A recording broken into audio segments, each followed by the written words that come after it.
हजरत इमाम हुसैन बदन करबला में, सर दमिश्क में इस्लाम बोलता, वला तक़ूलू लिमन युक़्तलू फी सबीलिल्लाहि अमवात। सवाल पैदा होता, ए अबू जहल तू जीते जी मर कैसे गया, और ए करबला वाले आका मरने के बाद भी आप जिंदा कैसे हैं। मिजाजे अबू जहल ने जवाब दिया, अदावते मुस्तफा ने मुझे जीने नहीं दिया। करबला वाले हुसैन बोले, मोहब्बते मुस्तफा ने मुझे कभी मरने नहीं दिया। बाबा नारे तकबीर, नारे रिसालत, मसलके आला हजरत सरकारे मदीना कॉन्फ्रेंस। किसी का इंतकाल हुआ, इमाम साहब के पास गए, इमाम साहब फुला का इंतकाल हो गया है, नमाज जनाजा असर के बाद होगी, आप ऐलान कर दीजिए। इमाम साहब ने माइक लिया, ऑन किया बटन, निहायत ही अफसोस के साथ ये खबर दी जा रही है कि फुला का इंतकाल हो गया। नमाज जनाजा बाद नमाज असर फुला मस्जिद में अदा की जाएगी। इन्ना लिल्लाहि व इन्ना इलैहि राजिऊन। वक्ते दफन हम मिट्टी देते हैं तो यही पढ़ते हैं, मिन्हा खलकनाकुम वो फीहा नुईदुकुम वो मिन्हा नुखरिजुकुम। 2 दिन के बाद में किसी ने आके कहा कि फला साहब कहाँ है? कहा अभी तो 2 दिन पहले इंतकाल होगा, फला कब्रिस्तान में दफन है, नमाज जनाजा असर के बाद फला मस्जिद में अदा की गई थी, आपको नहीं पता? बोले नहीं, मुझे खबर नहीं लगी। मलकुल मौत आए, 2 दिन पहले रूह निकाल के ले गए, मीन्स ही इज डेड, वो मर चुका है, वो इंतकाल हो चुका है।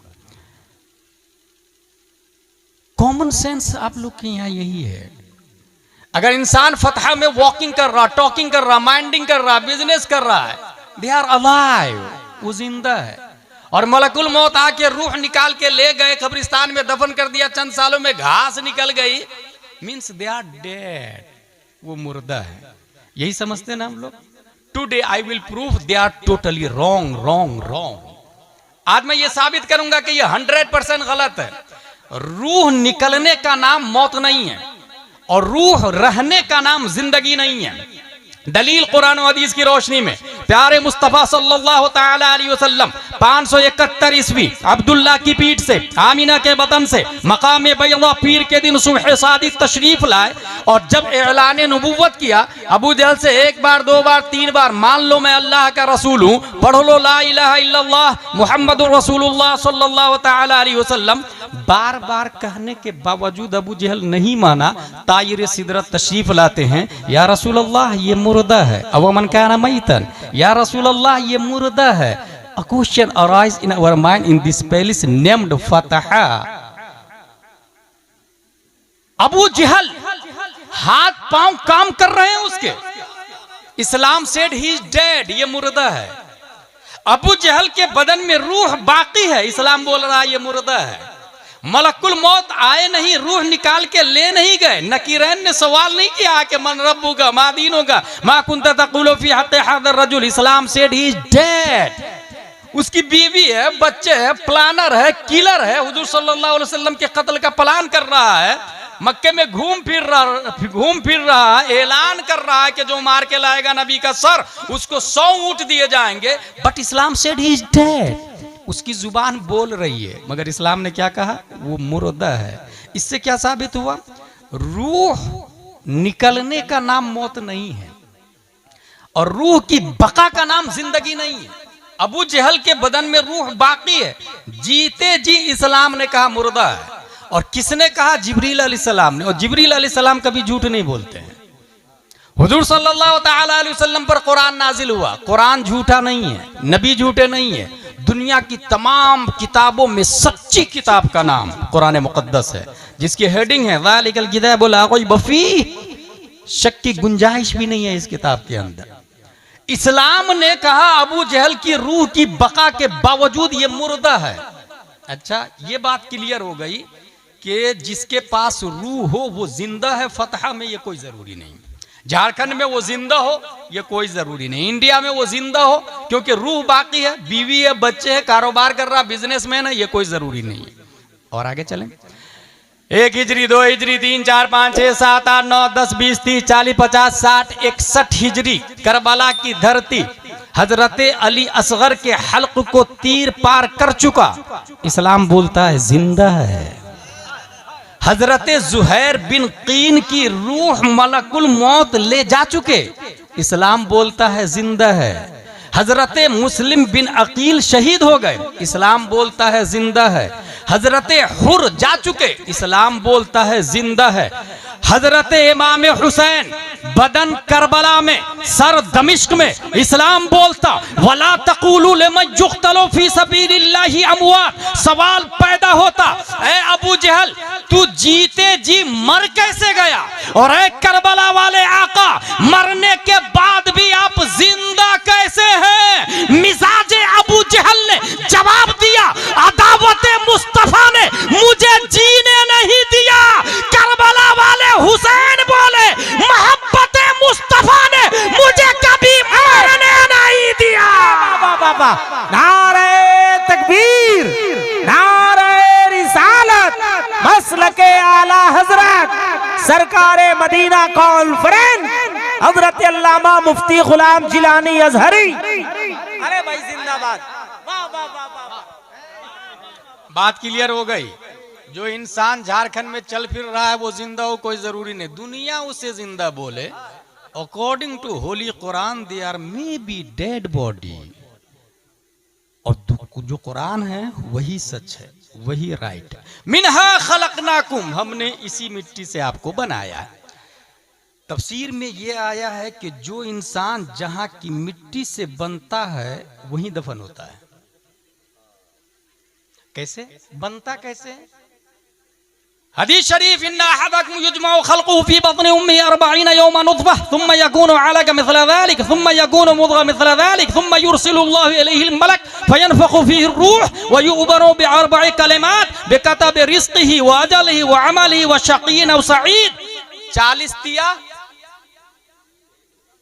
120 दिन के बाद रूह फूकी जाती है, हदीस शरीफ में आया। उससे पहले बच्चा माँ के पेट में नुतफा, अलका और मुदगा की शक्ल में होता है।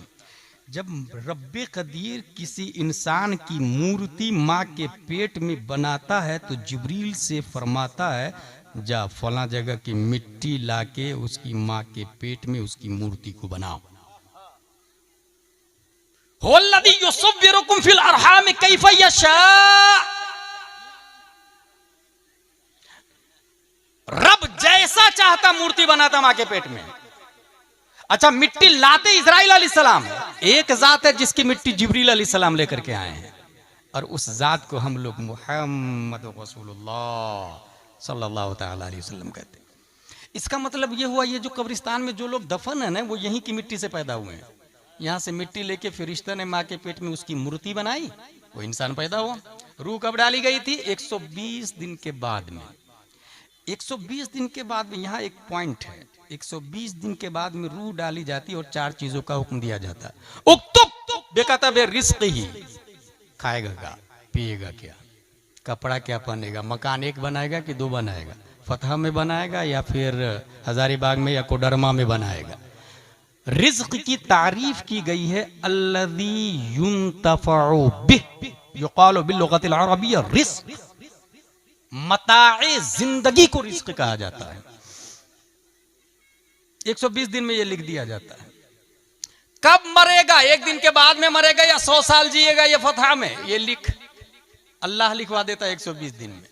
आमाली ही, काम क्या क्या करेगा, प्राइवेट नौकरी या गवर्नमेंट जॉब, ये भी लिख। बिजनेसमैन या खेती बाड़ी, ये भी लिख। वह शकीन और सईद, शरीफ होगा या कमीना होगा, ये भी लिख। ये 4 चीजें लिख दी जाती है। यहाँ एक बात मैं लोगों को बताता हूँ कि अगर आप चाहते हैं कि आपका बच्चा नेक बने तो 120 दिन से पहले मुसल्ला बिछाए, माँ बाप दोनों मिलके 2 रकात नमाज पढ़े और फिर दुआ करे, मौला कल तू मेरे बेटे की तकदीर लिखेगा, मेरे बच्चे की तकदीर लिखेगा, मेरे बच्चे की तकदीर में जाहिल होना नहीं, मुजाहिद मिल्लत होना लिख दे। मौला तू कल मेरे बेटे की तकदीर लिखेगा, मेरे बेटे की तकदीर में जुआरी होना नहीं, हाजी होना लिख दे। अब जो अल्लाह नबियों को पैदा किया वो हजारों मुजाहिद मिल्लत पैदा करने पर कादिर है। दर्जनों गौस व अब्दाल पैदा करने पर कादिर। बाईद नहीं है कि फतहा में कल हो के गौस पैदा हो, ये मुहालात से नहीं, मुमकिनात से भाई साहब, मुमकिनात से। ये हमारे उलमा जानते हैं, मैं आप लोग को बता रहा हूं। तो 120 दिन से पहले पहले दुआ कर लेंगे ना, तो अल्लाह तबारक व तआला देखता है कि मेरी बंदी, मेरा बंदा ये दुआ कर रहे हैं, फरिश्ता इसके बच्चे की तकदीर में मुत्तकी परहेजगार होना लिख दे, मुफ्ती होना लिख दे। इसकी 1 दिन की उम्र मत देना, इसकी उम्र 100 साल की लिख दे। 1 दिन के बाद बच्चा मर जाता ना, तो औरतें बहुत शिकायत करती है, मैंने क्या गलत किया था, एक ही तो बेटा था, उसको भी मार दिया तूने, 1 ही दिन के बाद मार दिया। ना, उसका था, उसने ले लिया। अगर आपको चाहिए था तो आप 120 दिन से पहले दुआ कर लेते। हाँ, एक और तरीका है हमारे पास में, अगर तकदीर लिखा गई है, जिस तरीके से अगर आप मस्जिद बनाते हैं या स्कूल बनाते हैं, अभी जमजम शाही ने मुझे दिखाया कि वो बना रहे हैं, क्या बना रहे हैं, एक इदारा बना रहे हैं, अबरारुल उलूम वेलफेयर ट्रस्ट, जिसके तहत एजुकेशन भी होगा, चैरिटी का काम भी होगा, बायलॉज बनता है। कोई भी सोसाइटी बनती है तो बायलॉज बनता है, उसके नियम होते हैं, सिस्टम होते हैं। 100 साल के बाद में अगर कोई अहले हदीस कब्जा कर लिया, आप जाके सीधा कलेक्टर को बोले कि ये बायलॉज है और इसमें लिखा हुआ है रूल नंबर 9, इसके अराकीन सिर्फ और सिर्फ सुन्नी सहीउल अकीदा मसलक के आला हजरत वाले होंगे। 100 साल के बाद भी कलेक्टर के बाप को वही डिसीजन देना पड़ेगा जो बायलॉज में लिखा हुआ है। तकदीर में जो लिख गया वो तो फिक्स हो गया, लेकिन तकदीर अब बदलना चाह रहे हैं। कोई शराब पी रहा, जुआ खेल रहा, फतह में माँ बाप परेशान है, बदलना चाह रहे हैं, तो क्या करे, मजबूर महज नहीं है। अल्लाह तबारक व तआला ने एक ऑप्शन दिया है। 470 हिजरी में उम्मुल खैर फातिमा के पेट से, शेख अबू सालेह की पीठ से एक बच्चा लफ्ज़े अब्दुल कादिर से मुसम्मा जीलान की धरती पर पैदा किया।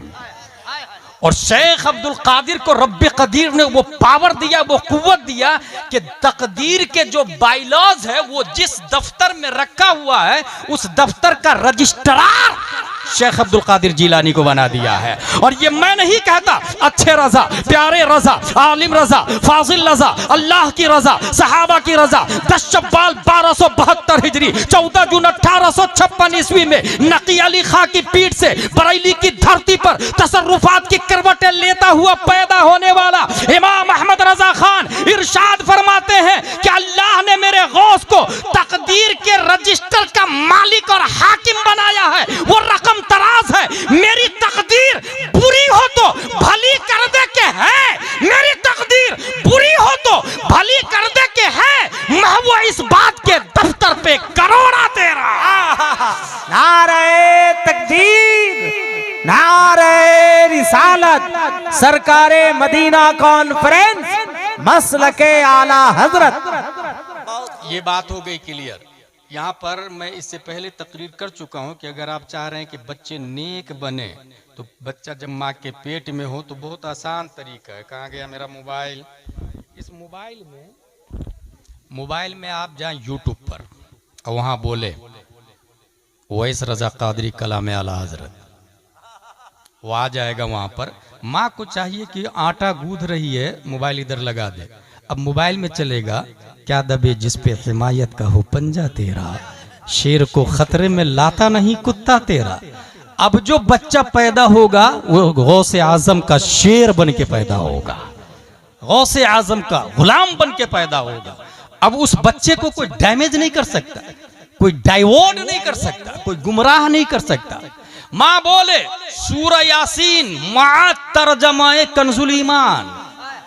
अब इधर वो चावल बना रही है और इधर आयत चल रही है यासीन वल कुरानिल हकीम इन्नका लमिनल मुरसलीन अला सिरातिम मुस्तकीम तंजीलल अजीजिर रहीम लितुनज़िरा कौमन मा उनज़िरा आबाउहुम फहुम गाफिलून। अब जो बच्चा पैदा होगा वो वक्त का ताजुश शरिया बन के पैदा होगा, वो वक्त का मुफ्ती आजम बन के पैदा होगा।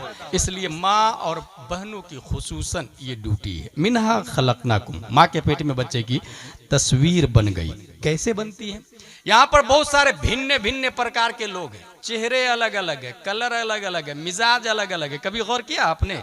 यही जमीन है, यहाँ से घास भी निकलती, काजू भी, किशमिश भी, पिस्ता भी, अखरोट भी, बाजरा भी, जौ भी, मक्का भी, गेहूं भी, चावल भी। जमीन एक ही है। मिन ऐसो हिया हिया, जमीन बराबर है। हमारे उलमा जानते हैं मिन ऐसो हिया हिया। आप लोग समझ जाए कि जमीन बराबर है।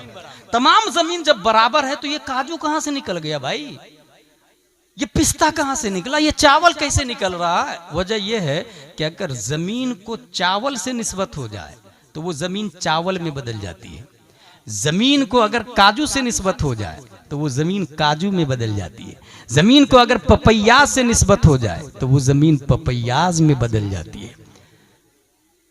यही से ये बात भी समझ में आ गई कि इन जमीन के जितने मिजाज है उतने ही मिजाज इंसान के हैं, और जमीन के जितने कलर है उतने ही कलर इंसान के हैं। जितने कलर जमीन के उतने कलर इंसान के, जितने मिजाज जमीन के उतने मिजाज इंसान के। और ये भी सुने, जब जो जहां की मिट्टी से पैदा हुआ है वहीं दफन होता है, तो यहां से बात समझ में आ गई, अबू बकर नबी के बाजू वाली मिट्टी से पैदा हुए हैं। हजरत अबू बकर कहां से पैदा हुए? नबी की बाजू वाली मिट्टी से, उनके बाजू से हजरत उमर फारूक आजम। लेकिन एक सवाल पैदा होता है कि फतह में एक इंसान पैदा हुआ, गया हज करने के लिए और मदीने में इंतकाल कर गया। अब वो कहां की मिट्टी से पैदा हुआ था भाई साहब? मुफस्सिरीन इसकी तफसीर लिखते हैं, जब रब्बे कदीर माँ के पेट में उसकी तस्वीर बना रहा था तो तस्वीर में फतह की मिट्टी नहीं मदीने की मिट्टी का इस्तेमाल फरमाया था। इसलिए रहे पैदा तो यहां होगा लेकिन दफन मदीने में होगा। पैदा कहीं भी हो, जहां की मिट्टी लगी है वहीं वो इंसान मदफून होगा। मिनहा खलकनाकुम, हमने आपको इसी मिट्टी से पैदा किया है। अब जब हम लोग मिट्टी से बने हैं तो मिट्टी की दीवार देखी होगी आप लोगों ने, चंद साल चलती है। ये जमीन से मिट्टी उठाए और उसको ताकतवर हाथों से मसले और फिर फूंक मारे, पूरी मिट्टी हवा में तहलील हो जाती है। मगर वही 1000 ग्राम मिट्टी को, 2000 ग्राम मिट्टी को मखसूस फार्म में रख करके अगर पका दे तो वो ईंट बन जाती है। अब उस ईंट से लाल किला बनता है, ताजमहल बनता है, मकान बनता है, बुर्जुल खलीफा बनता है। बुर्जुल मलिक की तैयारी चल रही है, आप लोग को पता है? बुर्जुल खलीफा से बड़ा बन रहा है बुर्जुल मलिक। और अभी तक नासा का नाम सुन रहे थे ना आप लोग, अभी नासा को पीछे छोड़ दिया टेस्ला कंपनी ने। वो एक ऐसा मोबाइल निकाला जिसमें रिचार्ज की जरूरत ही नहीं पड़ेगी, वैसा मोबाइल निकाला जिसमें जो सिम लेस है, सिम ही नहीं होगा उसके अंदर, इलेक्ट्रॉनिक सिम, नंबर सिर्फ रहेगा, सन से रिचार्ज होगा, धूप से, जेब में मोबाइल रखा हुआ है, रिचार्ज हो जाएगा अपने आप। और सिर्फ जमीन पर नहीं बल्कि मरीख पे भी चलेगा और चांद पे भी चलेगा वो मोबाइल। कौन निकाल रहा? टेस्ला वाला। हासिल ये कि एक दूसरे को बीट करता है, एक दूसरे का ताक़ुब करता है, एक दूसरे को पीछा करता है। मिन्हा खलकनाकुम, हमने इस मिट्टी से आपको बनाया। अब उस मिट्टी को ईंट की शक्ल में अब पका दिया आपने। अब उस ईंट से इंसान बुर्जुल खलीफा बना या लाल किला या ताजमहल सालों साल से चलता है। अगर ये बात समझ ली आपने तो सुने, फतह में जितने लोग यहाँ की मिट्टी से बने हैं वो रिटर्न यहाँ दफन होके मिट्टी में मिल जाते हैं। ऐसे ही जैसे मिट्टी को फूंक मारे तो हवा में तहलील हो जाती है, मिट्टी में मिल गए। चंद सालों के बाद जाके देखे ना तो जो लोग कब्र खोदते हैं उनसे पूछिएगा तो वो बताएंगे कि हाथ नजर आया, पाँव नजर आया। भाई साहब ये हाथ किसका था? बराक ओबामा के बाप का? नो। डोनाल्ड ट्रंप के बाप का? नो। हमारे बाप दादा का, जो कल तक यहीं फतह में घूम फिर रहे थे। आज जमीन खा गई है उसको। चंद सालों के बाद उनकी हड्डियां भी खत्म हो जाएगी। मिट्टी से बने थे, रिटर्न मिट्टी में आ गए वो। ये हड्डियां क्यों खत्म हो गई? इसलिए खत्म हो गई कि वो मिट्टी से जो बन के आए थे तो दुनिया में कुछ किया नहीं, रिटर्न मिट्टी में जाके फना हो गए। अब अगर जिस तरीके से ईंट को आग में पका दिया गया तो उसकी वैलिडिटी बढ़ गई। अब वो फूंक से नहीं उड़ती ईंट, वो लाल किले में लग गई, वो ताजमहल में, वो बुर्जुल खलीफा में। वो ईंट अगर किसी मकान में लग जाए तो 1-2 दिन में नहीं 100 साल तक चलती। मस्जिद में लग जाए हज़ार साल तक चलती। क्यों भाई? तू भी तो मिन सो हिया मिट्टी था, तेरे अंदर ये खूबी कहां से आ गई? ईंट ने जवाब दिया, मैंने अपने वजूद को आग में पकाया है, नतीजतन अल्लाह ने मुझे वो पावर दे दिया है कि अब मुझे कोई माइका लाल फना नहीं कर सकता। जो इंसान फतह की मिट्टी से बना और अपने वजूद को हुजूर अब्रे मिल्लत की मोहब्बत में फना कर दिया, इश्क़े उलमा में मिटा दिया। सैयदजादों से इतनी मोहब्बत की कि अपने वजूद का ख्याल ही नहीं रखा। हुजूर ने कहा उठ तो उठा, हुजूर ने कहा बैठ तो बैठा। अब इश्क़े अब्र मिल्लत में फना होने की बुनियाद पर रब्बे कदीर ने उसके वजूद को इतना मजबूत कर दिया, इतना मजबूत कर दिया कि आम मिट्टी से उसकी हैसियत बदल गई। यही वजह है कि अब वो मरता है तो जमीन नहीं खाती है, बल्कि जमीन मैली नहीं होती, कफन मैला नहीं होता। मुस्तफा के गुलामों का कभी वजूद मैला नहीं होता, क्योंकि अपने वजूद को इश्क़े मुस्तफा में फना कर दिया है। तो रब्बे कदीर ने ऐसो ही के बारे में कहा है, वला तक़ूलू लिमन युक़्तलू फी सबीलिल्लाहि अमवात। यही वजह है कि 1300 साल हो गए इमाम आजम जिंदा है, 800 साल हो गए गौसे आजम जिंदा है, हाँ 700 साल हो गए ख्वाजा गरीब नवाज जिंदा है। चंद साल पहले ताजुश शरिया का इंतकाल हुआ।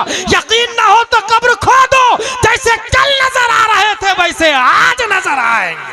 नारे तकबीर, नारे रिसालत, मसलके आला हजरत जिंदाबाद भाई जिंदाबाद। बात आसान कर रहा हूं मैं, कोई हार्ड बात तो नहीं कर रहा हूं। जो शख्स अपने आप को इश्क़े मुस्तफ़ा में फना करेगा, और इश्क़े मुस्तफ़ा में फना करने का तकाजा क्या है? उनकी औलादों से मोहब्बत करेगा, उनके वारिसीन से मोहब्बत करेगा।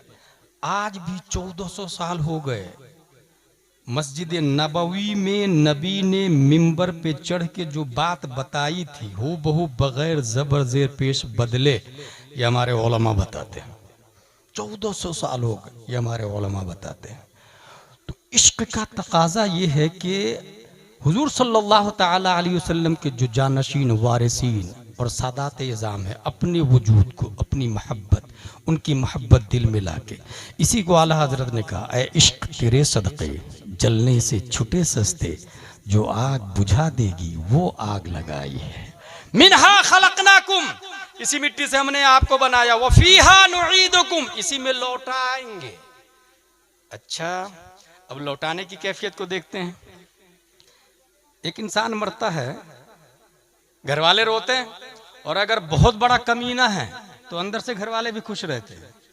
बहुत सताता था, शराब पी के पड़ा रहता था, झगड़ा करके आता था, घर वाले भी नहीं रोते हैं। मगर एक आलिम अगर मरता है तो मौतुल आलिम मौतुल आलम, घर वाले ही नहीं, मस्जिद वाले, मदरसे वाले, गांव वाले, मुल्क वाले, दुनिया वाले रोना शुरू कर देते हैं। जाने की कैफियत अलग होती है। अब गया इंसान कब्र के अंदर,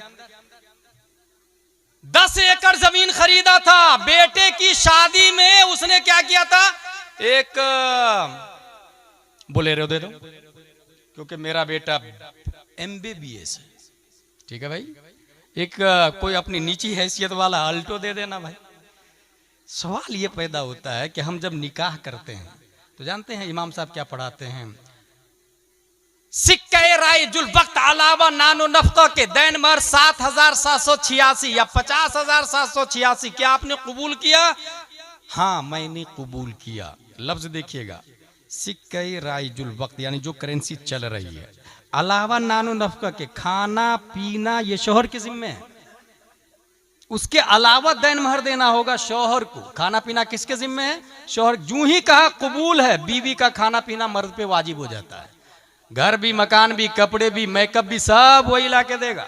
लेकिन जो इंसान 5 लाख जहेज में लेकर के आया है तो वो 5 साल का खर्चा तो यूं ही लेके आया, तो 5 साल तक बीवी की कमाई खाया ना वो, तो फिर अलावा नानो नफका के कहाँ हुआ? बीवी की कमाई खा रहा है ना वो, तो अलावा नानो नफका के झूठा निकाह पड़ रहा हो। 5 साल के बाद बोले अलावा नानो नफका के, 5 साल की कमाई तो लेकर के आया है।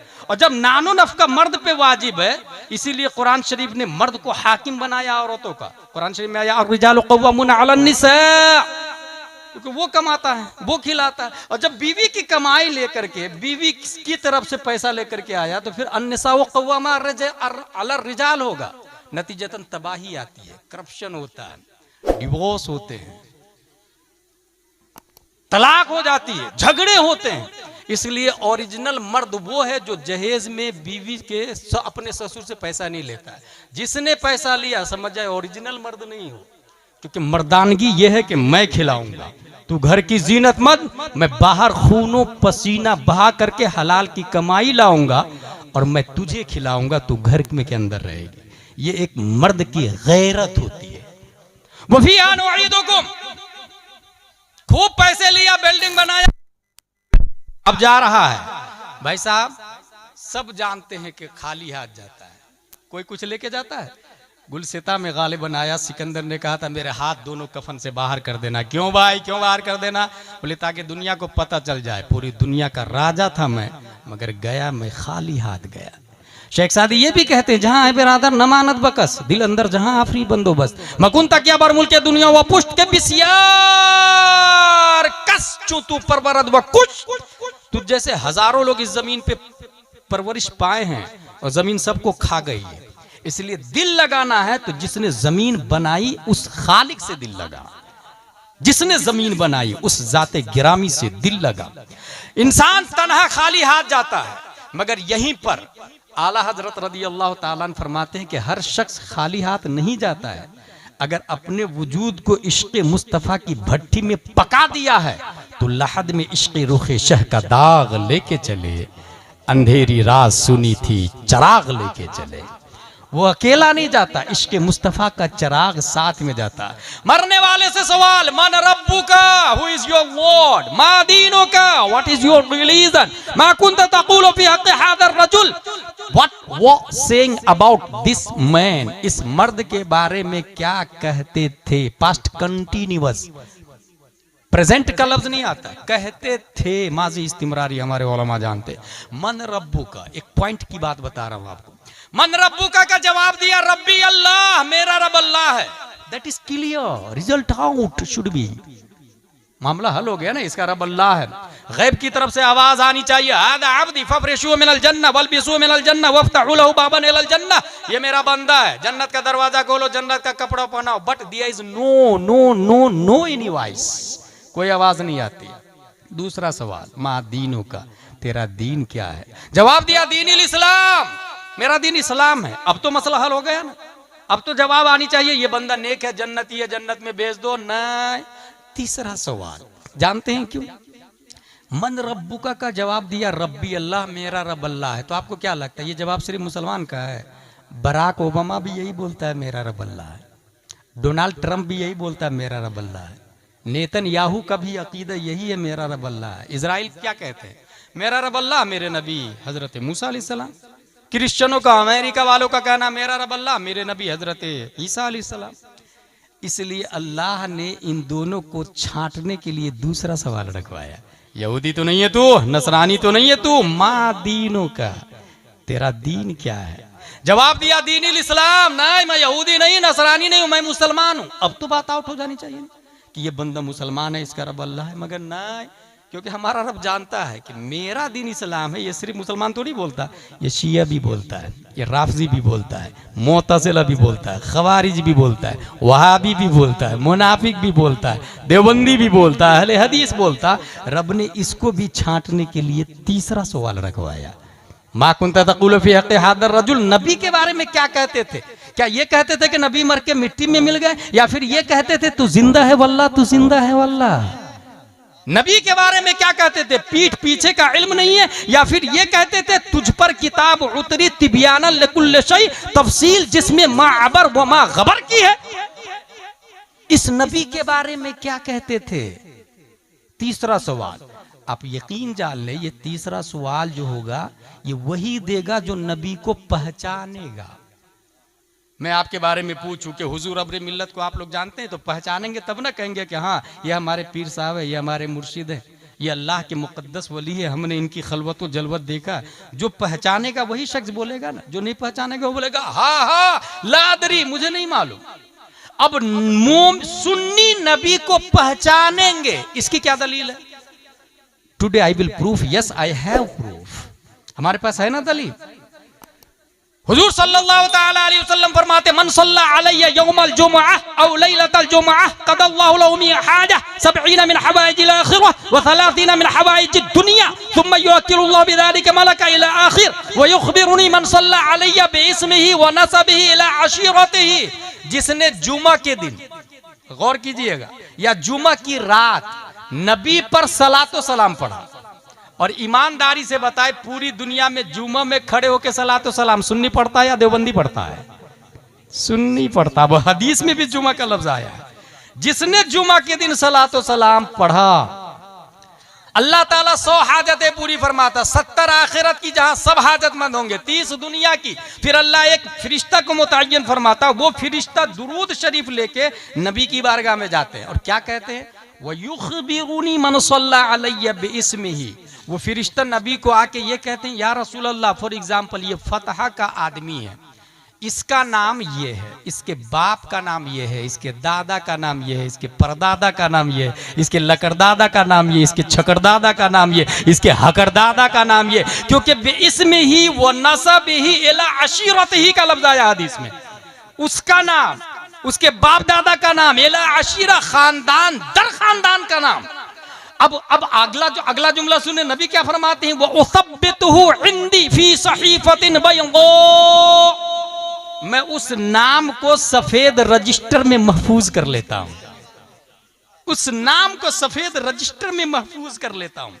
अब भाई साहब, नबी के पास एक रजिस्टर है, उसमें उस आदमी का नाम लिखा हुआ है जो जुमा के दिन सलातो सलाम पढ़ा। मैं अपनी तरफ से नहीं बोल रहा, हदीस शरीफ, उस आदमी का नाम लिखा हुआ जो जुमा में सलातो सलाम पढ़ा। अब मुर्दे से पूछा जा रहा है, मा कुंत तकुलु फी हक़्क़ि हाज़ा रजुल, इस मर्द के बारे में क्या कहते थे? और उस मर्द के हाथ में रजिस्टर है जिसमें उसका नाम लिखा हुआ है। बईद नहीं है, नबी ये फरमा दे, नकीरैन, तुम इनसे ना पूछो मैं कौन हूं, मुझसे पूछ लो ये कौन है। बंदा आजाद शुदा है ये, हमारे दर का कैसा लेते हो हिसाब, इस पे तुम्हारा क्या है? फिर मुझे दामन अक़दस में छुपा ले सरवर और कहे चलो हटो, इस पे तकाजा क्या है? क्या कहना भाई? नारे तकबीर, नारे रिसालत, मसलके आला हजरत। वाह वाह वाह वाह, सुभान अल्लाह सुभान अल्लाह। लॉजिकली स्पीच दे रहा हूं भाई साहब, कॉमन सेंस। तीनों सवाल का जवाब दे दिया। अब गैब से आवाज आएगी, नम कनौमतिल उरूस, सो जा जैसे दुल्हन सोती है। There are again question arise, दुल्हन सोती नहीं भाई साहब, दूल्हा का इंतजार करती है। दुल्हन सोएगी, बरसों के बाद शादी हुई है और वो सोएगी, दूल्हे का इंतजार करती। इसका मतलब ये हुआ नम कनौमतिल उरूस। और आगे ये भी आया, उसको कोई बेदार नहीं करेगा मगर वो जो सबसे ज्यादा उससे प्यार करता है, सबसे ज्यादा उससे प्यार करता है। उरूस का लफ्ज आया। अब यहां पर एक बात ध्यान में रखिएगा, उरूस कहते हैं दुल्हन को, अरीस कहते हैं दूल्हा को, और ये दोनों बने हैं उर्स से। उर्स मस्दर है, जैसे इल्म से आलिम बना, फजल से फाजिल बना, शर्फ से शारिफ बना, क्रिकेट से क्रिकेटर बना, प्ले से प्लेयर बना, ऐसी उर्स से अरूस बना। इसका मतलब यह हुआ कि ये जो सुन्नी लोग उर्स रज़वी, नूरी, चिश्ती, कादरी, हनफी मनाते हैं, ये हदीस शरीफ में मुश्तक की सूरत में मौजूद है। ये बेवकूफ हमको लॉलीपॉप देते हैं कि उर्स कहाँ लिखा हुआ है। ये लिखा हुआ है ना, नम कनौमतिल उरूस। उरूस बगैर उर्स के बन ही नहीं सकता। मगर वो ये कहते हैं कि ये तुम्ही लोग को नजर आ गया हदीस शरीफ में उर्स का लफ्ज, हमें तो नजर नहीं आता। उसका जवाब ये है कि भाई साहब, ये बोला किसके लिए गया है? गैब से जो आवाज आई किसके लिए? जो तीनों क्वेश्चन का आंसर दिया है, जो तीनों सवालों का जवाब दिया है, उसके लिए उर्स का लफ्ज आया। अब बात समझ में आई अशरफ अली थानवी का उर्स क्यों नहीं होता? क्योंकि तीनों सवालों का जवाब नहीं दिया उसने। रशीद अहमद गंगोही का उर्स नहीं होता, कासिम नानवतवी का उर्स नहीं होता, खलील अहमद अम्बेडवी का उर्स नहीं होता, ताहिर गयावी का उर्स नहीं होता। उर्स होता है है गौसे आजम का, तीनों सवालों का जवाब दिया है। उर्स होता है ख्वाजा गरीब नवाज का, तीनों सवालों का जवाब दिया है। उर्स होता है आला हजरत का, तीनों सवालों का जवाब दिया है। उर्स होता है मुफ्ती आजम का, तीनों सवालों का जवाब दिया है। उर्स होता है ताजुश शरिया का, तीनों सवालों का जवाब दिया है। पता ये चला जिनका उर्स होता है वो जन्नती है, जिनका उर्स नहीं होता है, जो हुर्मत का फतवा लगाते हैं, वो मुर्दा और जहन्नमी है। नारे तकबीर, नारे रिसालत, फैज़ाने आला हजरत, मसलके आला हजरत। बहुत खूब मुफ्ती साहब, वाह वाह वाह। अच्छा, उर्स होगा कैसे ये भी सुन ले। मिन्हा खलकनाकुम व फीहा नुईदुकुम की बात चल रही है। उर्स के अंदर एक बात ध्यान में ये रखिएगा, उर्स में अगर ढोल ताशे बाजे गजेरी जुआरी भंगेरी शराबी ये लोग आके अगर उर्स मना रहे हैं तो समझ जाइए ये चीटर है, ये कुछ गड़बड़ी कर रहा है, इस्लाम के खिलाफ है ये। उर्स में गाने बाजे ढोल ताशे नहीं होना चाहिए, शरा के दायरे में हो उर्स, कवाली नहीं होनी चाहिए। और साहिब उर्स की जो सिफत बताई गई है वो ये कि वो मुतशर्रे हो, और अगर खातून है तो वो पर्दे का एहतिमाम करती है, अमानत में खयानत नहीं करती है। अच्छा, पर्दे का ये हरगिज मतलब नहीं है कि पूरा चेहरा छुपा हुआ है मगर बातों 100 से ज्यादा कर रही है, 100 से ज्यादा लोगों से बातें कर रही है। पर्दे का ये हरगिज मतलब नहीं है कि चेहरा तो आज तक किसी ने नहीं देखा। ऐसी बहुत सारी औरतें हैं चेहरा आज तक देखा ही नहीं, मगर London, America, England, Nepal, Qatar, बहुत सारे बेशुमार ममालिक में मर्दों से बेधड़क बातें कर रही है। समझ जाइए पर्दे के नाम पे बेवकूफ बना रही है, क्योंकि चेहरा छुपाने से ज्यादा वाजिब है, फर्ज है आवाज छुपाना, क्योंकि सौतुल मरअह अयज़न हरामुन, औरत की आवाज भी औरत है, ये साबित है शरअ शरीफ से, औरत की आवाज भी औरत है। इसलिए अगर कोई पर्दे कर रही है तो आवाज का भी पर्दा करे, हर चीज का पर्दा हो। कितना पर्दा करना चाहिए, यहाँ वमिन्हा नुखरिजुकुम पर मैं आ रहा हूँ, वमिन्हा नुखरिजुकुम तारतन उखरा, हम आपको इसी मिट्टी से निकालेंगे। हदीस शरीफ के अंदर आया सब नंगे उठेंगे, सब नंगे उठेंगे, फतहा में भी सब नंगे उठेंगे, पूरी दुनिया में सब नंगे उठेंगे। फतवा रज़विया शरीफ में सबसे पहले जिसको कपड़ा दिया जाएगा वो हजरत इब्राहिम अलैहिस्सलाम है। कौन है वो? हजरत इब्राहिम अलैहिस्सलाम। आला हजरत की एक खासियत थी, अगर वो किसी नबी में कोई फजीलत देखते तो उससे ज्यादा अफजल फजीलत अपने नबी में तलाश करने लग जाते थे, और इब्राहिम अलैहिस्सलाम से अफजल हमारे नबी सल्लल्लाहु अलैहि वसल्लम। तो आला हजरत तलाशने लगे कि हमारे नबी को कब कपड़ा दिया जाएगा। तलाशते तलाशते तलाशते एक हदीस मिल गई। आला हजरत फतवा रज़विया शरीफ में लिखते हैं हमारे नबी को कब्र ही में जन्नत का जोड़ा पहना दिया जाएगा। सुभान अल्लाह, कब्र ही में जन्नत का जोड़ा पहना दिया जाएगा। अब जो यहां से ये बात समझ में आई, जो इंसान जितना ज्यादा पर्दे का एहतिमाम करेगा उतनी ही जल्दी हश्र में कपड़ा दे दिया जाएगा। अब वो औरतें जो कम कपड़ा पहनती है उसका क्या हाल होगा? जो कम कपड़ा पहनती है, मैंने इससे पहले कई तकरीरों में ये कहा है कि फतहा में जानवर भी नंगे पैदा होते और इंसान भी नंगा पैदा होता है। बड़ा होके जो कपड़ा ना पहने वो जानवर है, जो कपड़ा पहन ले वो हजरत इंसान है। सही बोलना? खाना दोनों खाते हैं, इंसान भी जानवर भी। हलाल और हराम की तमीज न करे वो जानवर है, और जो हराम को लात मार के सिर्फ हलाल हलाल खाए वो हजरत इंसान है। क्या कहना है? प्यास दोनों को लगती है, जानवर को भी इंसान को भी। नापाक को छोड़ करके सिर्फ पाक पानी पिए वो हजरत इंसान है, और जो पाक नापाक दोनों पी ले, जैसे शराब पीने वाला, शराब नापाक है, अब जो शराब पीता है वो नापाक पीता है, वो इंसान थोड़ी है, वो जानवर है, वो इंसान है ही नहीं। इसीलिए जब अक्ल खत्म हो जाती है तो वो जानवरों की सी हरकतें करने लग जाता है। उलाइका कल अनआम बल हुम अज़ल, उससे भी ज्यादा गुमराह हो जाता है। दोनों नंगे पैदा हुए, दोनों को भूख लगती, जानवर को भी इंसान को भी। एक और बात बता दूं, दोनों पेशाब करते हैं, जानवर भी इंसान भी। खड़े खड़े कहीं भी शुरू हो जाए उसे जानवर कहते हैं, और जो बैठकर खलवत में पेशाब के बाद पानी ले उसे हजरत इंसान कहा जाता है। अब इससे ये समझ में आया जो औरत जितना कम कपड़ा पहनती है मैदान महशर में उतनी ही देर से कपड़ा दिया जाएगा उनको, और वहां दादा परदादा लकड़ दादा सब अरबों के बीच में वो नंगी होगी। सोचे आप, अगर उस रुसवाई से माँ और बहनें बचना चाहती है तो आज पर्दा करे। और इसकी दलील है मेरे पास, अल्लाह ने एक खातून के लिए स्पेशल पर्दे का एहतमाम फरमाया है मैदान महशर में, एक खातून के लिए। और उसकी वजह क्या है? उसकी वजह यह है कि उस खातून ने दुनिया में पर्दे का एहतमाम किया है, और इतना पर्दे का एहतमाम किया है कि आला हजरत फरमाते हैं जिनका आंचल न देखा महो महर ने उस रिदाए नजाहत पे लाखों सलाम। और उसी खातून का खून हुजूर अपने मिल्लत के बदन में गर्दिश कर रहा है। अल्लाह तबारक व तआला इनका साया हम पर दराज फरमाए। वो खातून है। एक इंसान अगर यहां से 5 की स्पीड में वॉकिंग करता हुआ जाए, आप पहचान लेंगे खालिद साहब जा रहे हैं। और अगर 50 की स्पीड में जाए, पहले सोचेंगे आप कौन गया, हाँ हाशिम साहब गए, देख लिया मैंने। और अगर वो 200 की स्पीड में अपाची से आपके सामने से गुजर जाए, confused, can't understand who is crossed me, कौन गुजरा बता नहीं पाएंगे आप 200 की स्पीड में। और अगर 500 की स्पीड में हो, और सबसे ज्यादा स्पीड किस चीज की है? रोशनी की।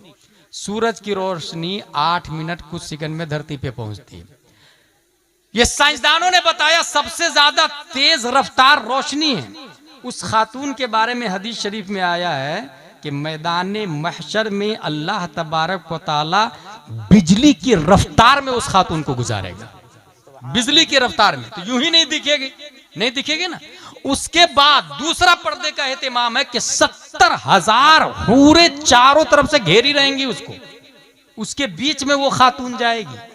70,000 हूरों के बीच में। सिर्फ यही नहीं, 70,000 हूर है, बिजली की रफ्तार है, यूं भी नजर नहीं आती। उसके बावजूद रब ने लोगों को, ताकि पता चल जाए कि ये कौन जा रही है, निदा आएगी, या अहलल जमई नक्किसू रूसकुम गुद्दू अबसारकुम हत्ता तमुर्र फातिमा बिन्त मुहम्मदिन सल्लल्लाहु अलैहि वसल्लम फतमुर्र मअहा 70,000 जारिया मिनल हूरिल ईन कमर्रिल बर्क। ए हश्र वालों, अच्छा हश्र वालों का लफ्ज आम है, ये नहीं आया कि फासिको फाजिरो शराबी, वो नहीं। हश्र वालों यानी ए नबियो रसूलो आप भी, गौस आप भी, अब्ताल आप भी, उलमा आप भी, फजला आप भी, नुकबा आप भी, मुदला आप भी, सब के सब अपने सर को झुकाओ, आंखों को बंद करो, क्योंकि फातिमा बिनते मोहम्मद की सवारी जाने वाली है। सवाल पैदा होता है, इतना ज़्यादा सिक्योरिटी का इंतजाम मशीयत इलाही की तरफ से क्यों है? ताकि दुनिया को पता चल जाए आदम से लेकर कयामत तक सबसे ज्यादा अपने बदन को किसी ने छुपाया है तो वो हसन हुसैन की मां, नबी की मुकद्दस शहजादी हजरत फातिमा ज़हरा है। यहीं से मिजाज मिल गया कि फतह की औरत अगर अपने बदन को छुपाएगी तो मेरी अकीदत कहती है फातिमा ज़हरा के पीछे पीछे रब्बे कदीर उनके लिए भी पर्दे का एहतमाम करवा देगा। क्या कहना है? नारे तकबीर, नारे रिसालत, सरकारे मदीना कॉन्फ्रेंस। सुभान अल्लाह, सुभान अल्लाह, सुभान अल्लाह। लिहाजा मुतशर्रे अगर होगा इंसान तो उनका उर्स होता है। वो मिन्हा नुखरिजुकुम, इंसान उठा, शफाअत होगी।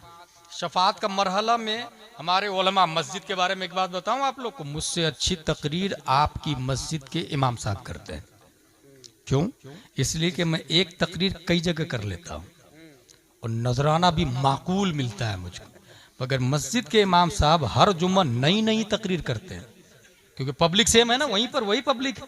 हमारी पब्लिक बदल जाती है, सामीन बदल जाते हैं। तो इमाम साहब जो नई नई तकरीर करते हैं तो नमाज के बाद में जुम्मा के दिन 50-100 रुपये का मुसाफा कर लिया करे।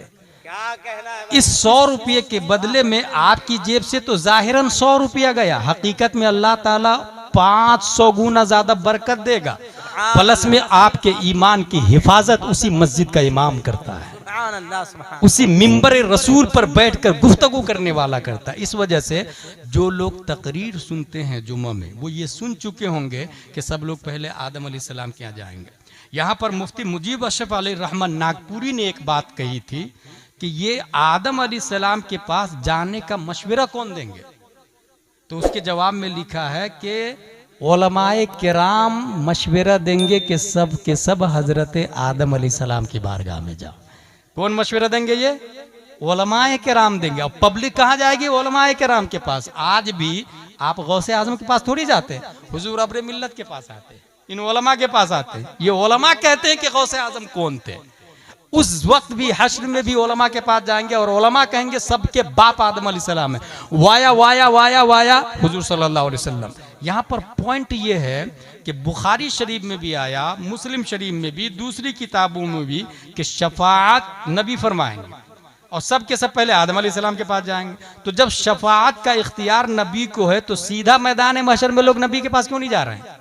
दुनिया में पढ़ चुके हैं ना भाई, और उलमा भी रहेंगे मैदान महशर में।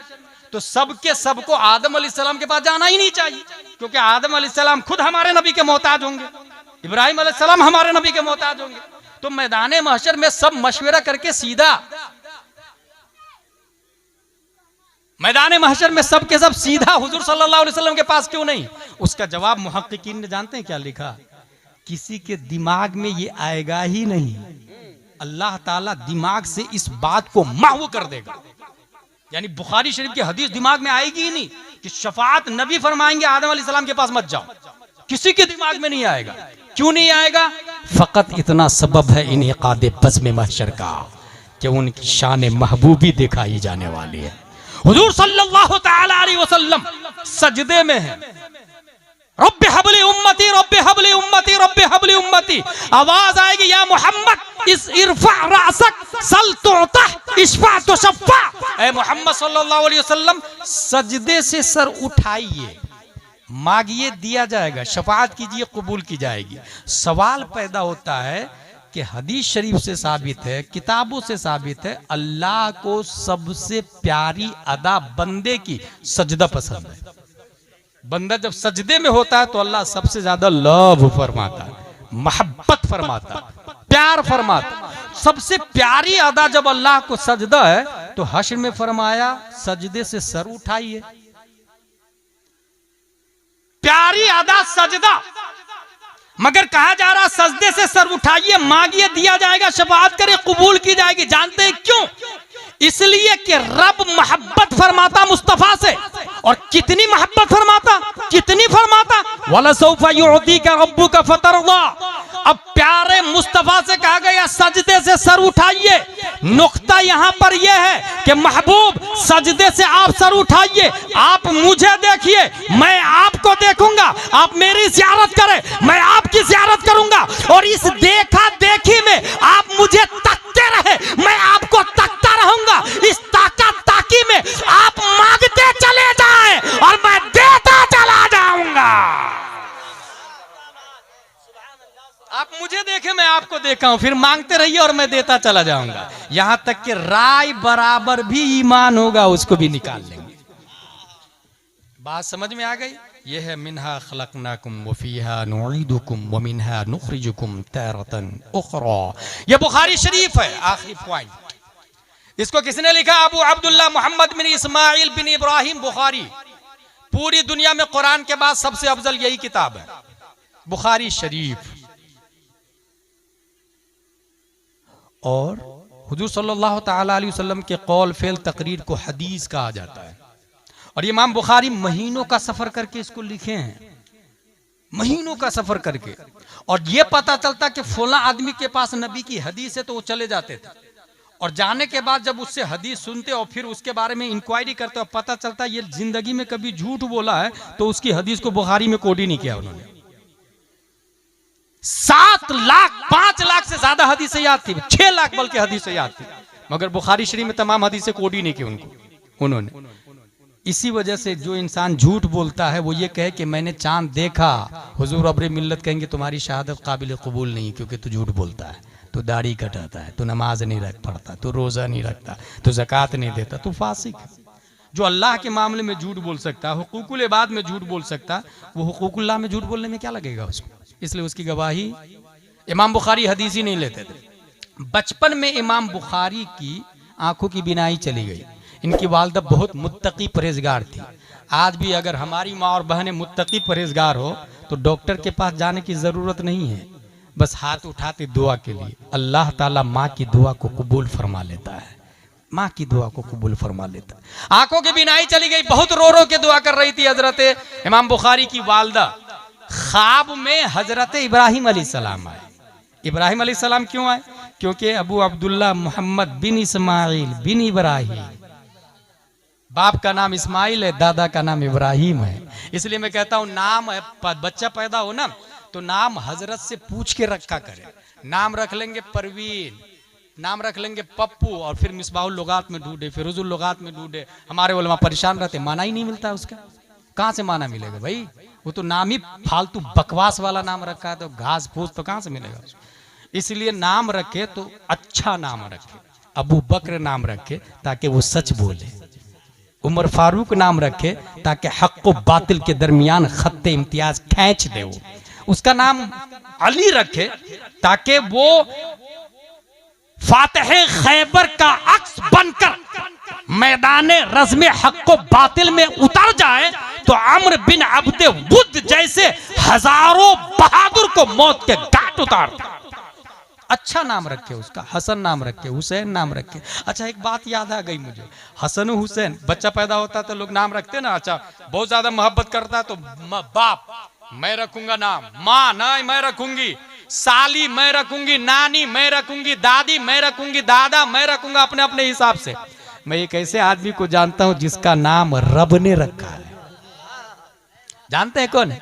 हजरत फातिमा के घर जब इमाम हसन हुसैन पैदा होते हैं, मिन जानिबिल्लाह जिब्रील अलैहिस्सलाम ये नाम लेकर के आते हैं, हसन हुसैन। वरना नाम हजरत अली ने तो हर्ब रखा था, हर्ब।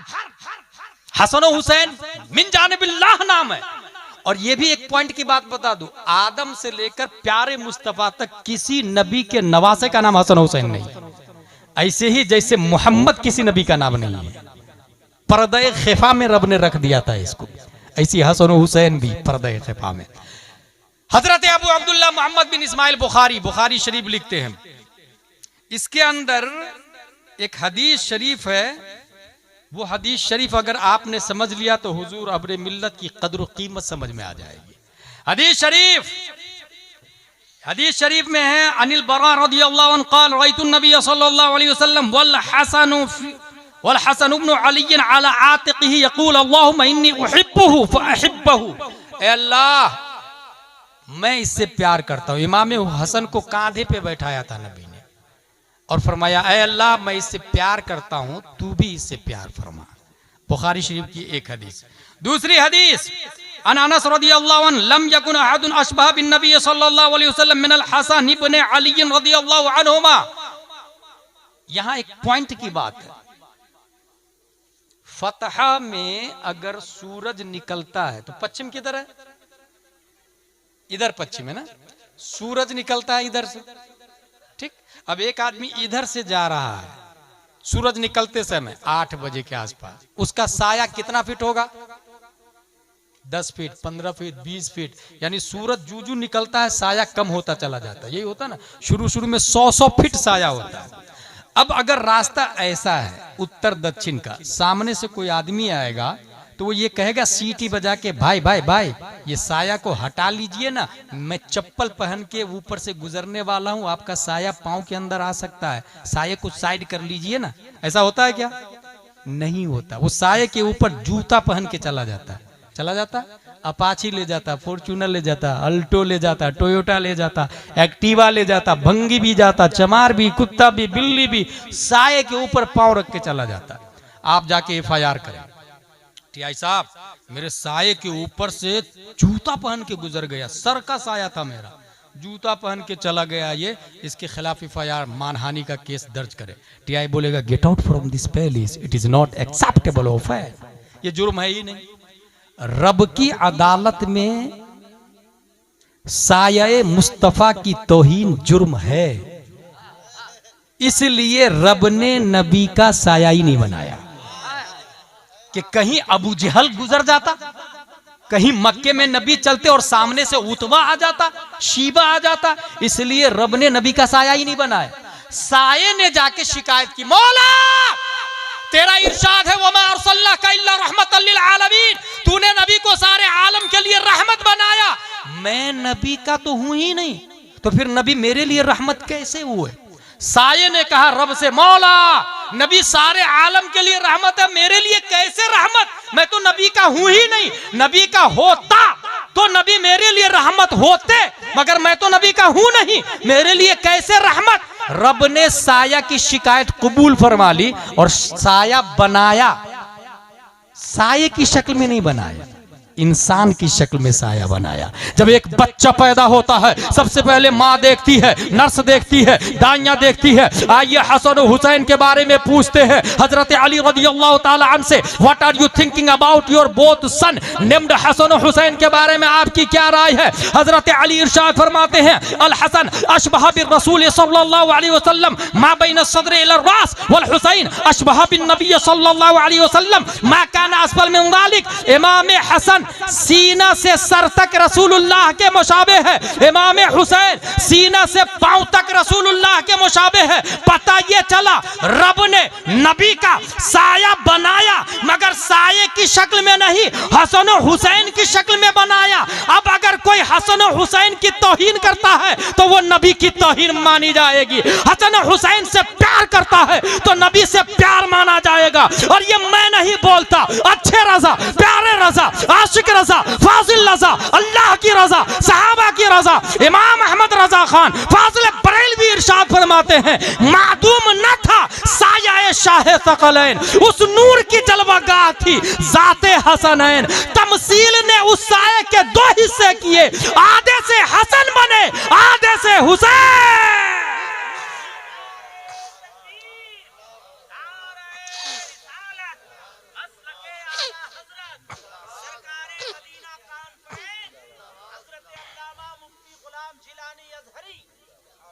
अपने वजूद को पकाने का तरीका, इश्क मुस्तफ़ा में पकाने का तरीका बता रहा हूँ। अहले बैत से मोहब्बत, हसन हुसैन साये मुस्तफ़ा। एक जगह और लिखा आला हजरत ने, एक सीना तक मुशाबे, एक वहां से पांव तक, हुस्ने सिबतैन उनके जामा में है नीमा नूर का, साफ शक्ले पाक है दोनों के मिलने से आया, खत्ते तौअम में लिखा है ये दो वर्क़ा नूर का। खत्ते तौअम जुड़वा खत कहते, जुड़वा खत, अलिफ को आधा काटे, आधा ऊपर से आधा नीचे से, दोनों को जॉइंट करे। कैसे? ऐसे जॉइंट करे, अलिफ ऐसा लिखे, इसको कहते हैं खत्ते तौअम। आधा नबी का साया हसन है, आधा हुसैन है, खत्ते तौअम में लिखा है ये दो वर्क़ा नूर का। हसन हुसैन रदियल्लाहु ताला अन्हु साया मुस्तफ़ा है। अल्हम्दुलिल्लाह अज़ीम, हम सुन्नी सहीउल अक़ीदा है, हम अहले बैत से प्यार करते हैं और उलमा से प्यार करते हैं, सहाबा को नज्म मानते हैं और अहले बैत को कश्ती मानते हैं। इस वक्त मौलाई फ़िरका भी शबाब पर है, राफ़ज़ियत शबाब पर है, और खुसूसन अमीर मुआविया की तौहीन करने वाला फ़िरका भी शबाब पर है। माज़ल्लाहि रब्बिल आलमीन। जो हज़रत अमीर मुआविया को जहन्नमी कहता है, यकीनन वो जहन्नमी है। हज़रत अमीर मुआविया जन्नती ही नहीं बल्कि हज़ारों लोगों को जन्नत में ले जाने का ज़रिया है। हजरत अमीर मुआविया रदियल्लाहु ताला अन्हु वो जन्नती, वो सहाबी है। कुरान लिखने वाले 14 सहाबा, उसमें से 7वें नंबर पर हजरत अमीर मुआविया रदियल्लाहु, और बहुत बड़े वली है हजरत अमीर मुआविया। मैं राफ़ज़ियों से कहूँगा और अजमेर के उन मुजाविरों से कहूँगा जो हजरत अमीर मुआविया की तौहीन करता है कि अगर तू कुरान को मानता है तो अमीर मुआविया का लिखा हुआ कुरान छोड़ देना। हो सकता है सूरह फातिहा अमीर मुआविया ने लिखा हो सकता है सूरह यासीन अमीर मुआविया ने लिखा हो। इस वजह से जो इंसान हजरत अमीर मुआविया की तौहीन करे वो जन्नती हो ही नहीं सकता, वो फ़िरक़े बातिला है। और आला हजरत रदियल्लाहु अन्हु ने कई रिसाले इस बाब पर लिखे हैं। हजरत अमीर मुआविया अल्लाह के बहुत बड़े वली भी हैं।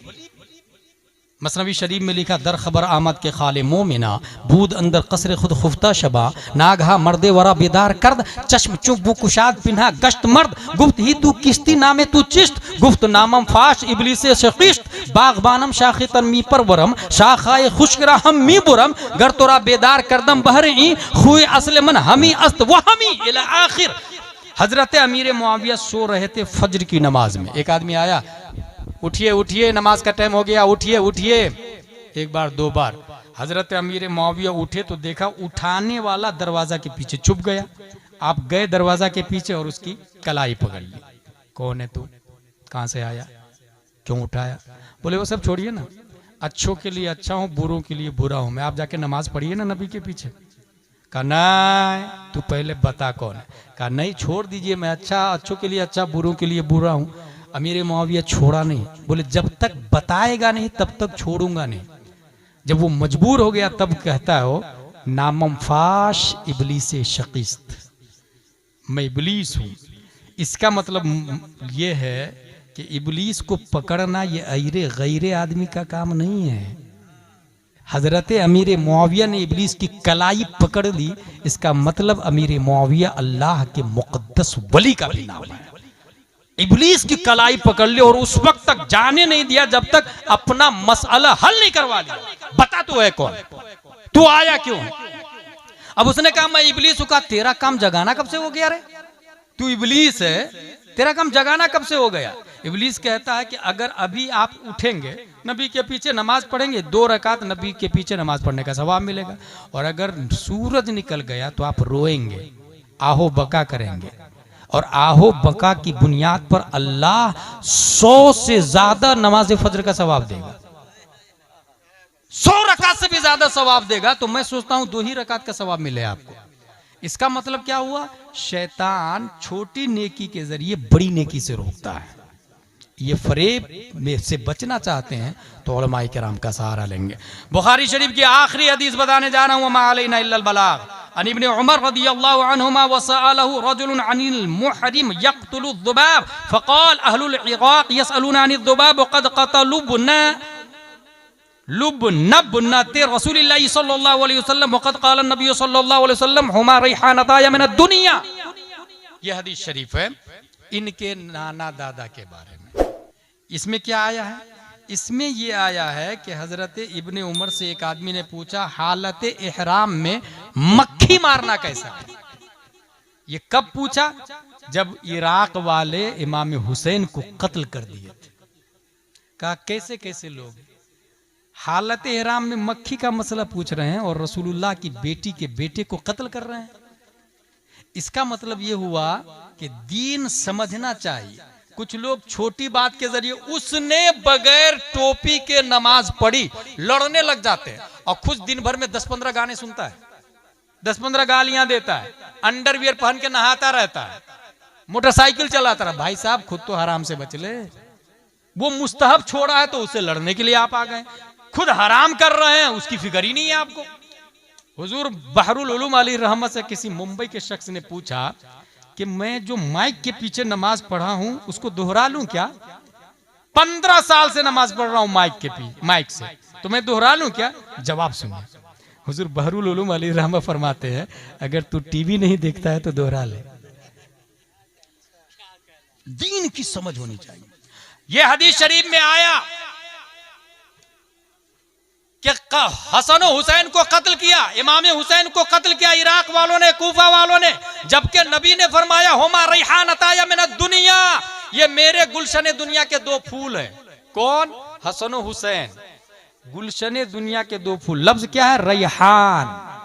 रैहान का 5 माना है। एक माना है औलाद, दूसरा माना है खुशबूदार फूल, तीसरा माना है रहमत, चौथा माना है राहत, 5वां माना रिज्क। ये रेहान का माना अरबी में आप देखिएगा तो। और सब माने यहां पर मुमकिनुल वुकू है, सब माने और बदर्द अतम फिट है। हजरत इमाम हुसैन रदियल्लाहु ताला अन्हु, इमाम हसन रदियल्लाहु ताला अन्हु, नबी ने क्या फरमाया? ये मेरे गुलशन दुनिया के 2 फूल हैं। अब एक सवाल पैदा होगा कि आप लोगों ने जो गुलाब का फूल देखा है, तो गुलाब का फूल और ये हसन हुसैन जो फूल है, दोनों में फर्क दिख रहा है आपको? भाई फूल जो बोला जाता है, मैंने कहा कि फतह में वो एक आदमी है जो शेर है, इसका क्या मतलब हुआ? 4 पांव है उसके पास, गोश्त खाता है वो हमेशा कच्चा वाला, ना मतलब बहादुर है। तो नबी जी ने जो फूल कहा ये हकीकत है या मजाज है? ये पॉइंट है यहाँ पर। नबी ने कहा फूल, हम कहते हैं जैद शेर है, ये हकीकत नहीं मजाज है। नदी चल रही है, ये हकीकत नहीं मजाज है। नदी नहीं चलती, पानी चलता भाई साहब, नदी नहीं चलती पानी चलता, ये हकीकत नहीं मजाज है। इसलिए नबी ने फरमाया कि ये मेरे गुलशने दुनिया के दो फूल है। तो ये हकीकत है या मजाज? फूल को इंसान, फूल से खुशबू आती है, इंसान फूल को सूंघता है, मशामे जाको मुअत्तर करता है, तो क्या हसन और हुसैन से खुशबू आती है जो नबी ने कह दिया ये दोनों फूल है? जब हमने इसका मुताला किया, पढ़ते पढ़ते पढ़ते एक हदीस शरीफ नजर आ गई। प्यारे मुस्तफा सल्लल्लाहु तआला अलैहि वसल्लम इरशाद फरमाते हैं, व इन्नी अशुम्मुहुमा, दुनिया वालों तुम मेरे हसन और हुसैन को मजाजन फूल मत समझना, बल्कि हकीकत में ये दोनों मेरी दुनिया के फूल हैं। और अशुम्मुहुमा, मैं इन्हें सूंघता भी रहता हूँ, सूंघता रहता हूँ, खुशबू लेता रहता हूँ। पता ये चला हसन और हुसैन हकीकत में फूल है। अब सवाल पैदा होता, नबी होके गैरे नबी को क्यों सूंघते हैं? नबी होके गैरे नबी के बदन से खुशबू क्यों लेते हैं? तो उसका जवाब यह है कि ये गैरे नबी की खुशबू नहीं है, बल्कि हसन हुसैन के बदन में फातिमा की खुशबू है और फातिमा के बदन में मुस्तफा की खुशबू है। तो साबित हुआ नबी अपनी ही खुशबू वाया फातिमा हुसैन ले रहा है। नारे तकबीर, नारे रिसालत, जिक्र इमाम हुसैन, मसलके आला हजरत हुजूर अब्र मिल्लत। हसन और हुसैन का खून इनके बदन में है। इसलिए जो लोग मुरीद नहीं हुए हैं, अकीदे की हिफाजत के लिए मुरीद हो जाएंगे, अकीदे की हिफाजत के लिए मुरीद हो जाएंगे, ताकि उसकी सुन्नियत बाकी रहे, उसका इस्लाम बाकी रहे। और बहुत सारे सादाते इज़ाम को देखा मैंने, ये दो टोक बोलता हूं मैं पूरे हिंदुस्तान में, सैयद साहब मिन हैसो हुआ हुआ ही है, नहीं हुआ हुआ काबिल ताजीम है। सही बोल रहा हूं मैं, चाहे पढ़े लिखे हो या ना पढ़े लिखे हो, वो काबिल ताजीम है। लेकिन मसला उनसे नहीं पूछा जाएगा। मसला किनसे पूछा जाएगा? जो आलिम हो, मसला उनसे पूछा जाएगा। अल्हम्दुलिल्लाह हुजूर अब्र मिल्लत उस सैयद का नाम है जो आलिम भी है, फाजिल भी है, मुफ्ती भी है, कारी भी है। और सबसे बड़ी बात यह कि इनके दिल में जो खून पंपिंग करता है वो हजरत फातिमा ज़हरा रज़ियल्लाहु ताला अन्हो की वसातत से हुजूर सल्लल्लाहु ताला अलैहि वसल्लम से मुंतकिल हुआ। अल्लाह तबारक व ताला इन अकाबिरीन के सदक़े में, सादात इज़ाम के सदक़े में, उलमा के सदक़े में जायज़ मकासिद में कामयाबी व कामरानी अता फरमाए। हमने जो कुछ पढ़ा, बोला, सुना उस पर अमल करने की तौफीक अता फरमाए। निस्बत हमारे यहाँ सबसे इम्पोर्टेंट है। और अल्हम्दुलिल्लाह इसके अंदर हुजूर अब्र मिल्लत दामज़िल्लु अलैना खाके मदीना भी, मुए मुस्तफ़ा सल्लल्लाहु अलैहि वसल्लम भी लेकर के तशरीफ लाए। निस्बत का बड़ा कमाल है, बड़ा एहतराम है। और सुन्नी पहचाना जाता है निस्बत की बुनियाद पर, निस्बत की बुनियाद पर। जब हम कद्र करते हैं, मोहब्बत का तकाजा भी यही, अगर कोई किसी से प्यार करता है, आई लव यू, मगर वो जहां रहता है उससे नफरत करता है, इसका मतलब ही इज लायर, वो झूठ बोल रहा है। क्योंकि महबूब की मोहब्बत का तकाजा है कि महबूब जहां रहता है उससे भी वो प्यार करे। हम लोग लौकी को भी सिर्फ लौकी नहीं, लौकी शरीफ कहते हैं, क्योंकि नबी ने खाया है, नबी ने खाया। हम तो अजमेर को भी अजमेर शरीफ कहते हैं, क्योंकि नबी का शहजादा रहता है वहां। ये निस्बत का एहतराम, जबकि वहां काफिर भी रहते हैं, बरेली शरीफ में काफिर भी रहते हैं, लेकिन हम अपनी निस्बत की बुनियाद पर शरीफ कहते हैं। इससे हरगिज ये लाजिम नहीं आता कि वहां पर जितने लोग हैं वो सब के सब जन्नती है ना। मक्के में अबू जहल भी पैदा हुआ था भाई। शरीफ है निस्बत की बुनियाद पर। और यहाँ एक पॉइंट वाली बात बताऊं, हुजूर सल्लल्लाहु अलैहि वसल्लम सन हिजरी 7 में गालिबन 7 बादशाहों को खत लिखा था। उसमें किसरा को भी लिखा था और रूम के बादशाह को भी लिखा था। रूम के बादशाह ने बड़े अदब से सोने की डिबिया में खत को रखा, पहले चूमा सोने की डिबिया में रखा और ऊंची जगह रख दिया, ऊंची जगह। ये खबर नबी तक पहुंची। जानते हैं हुजूर सल्लल्लाहु अलैहि वसल्लम ने क्या फरमाया? अल्लाह ने उसकी सल्तनत को बाकी रखा, उसने अपने मुल्क की हिफाजत कर ली। तारीख बताती है कि वो 500 साल तक उसी के खानदान वाले हुकूमत किए हैं। और जब किसरा के पास पहुंचा तो जलाल में आके नबी की खत को फाड़ के हवा में फेंक दिया। नबी तक खबर पहुंची तो नबी का जुमला सुने, मज़्ज़क़ किताबी मज़्ज़क़ अल्लाहु मुल्का। उसने मेरे खत को फाड़ा, अल्लाह उसके मुल्क को फाड़ देगा। तारीख बताती है कि चंद सालों बाद उसके मुल्क टुकड़े टुकड़े हो गए और किसरा का नामो निशान मिट गया। खत का अदब किया तो 500 साल तक नस्ल बादशाह रही। खत का अदब किया रूम वालों ने, 500 साल तक उसी की नस्ल में बादशाहत रही।